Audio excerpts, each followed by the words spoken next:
Welcome to Rustbuster's installation guide for Chevy's 1973 to 1980 C10 and K20. Before we begin, if you're uncomfortable with any of the processes listed in this guide, we strongly suggest you seek the work of a professional. Ensure you have all the tools and utilities listed and that you're following all the manufacturer's safety precautions during use.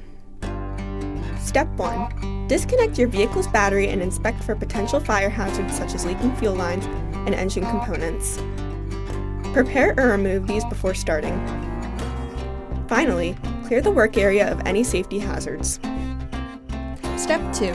Lift up your vehicle. Remove the rivets retaining the factory spare tire crossmember.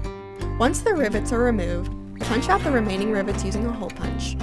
Then, remove the factory spare tire crossmember.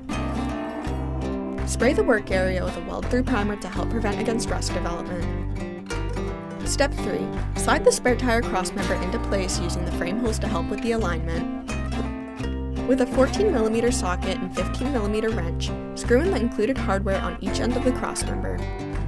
Finally, paint the part with primer or other rust inhibitor to help prevent or reduce the risk of rust formation. We recommend our Rustbuster Rust Converter and Primer spray paint. Then you're done!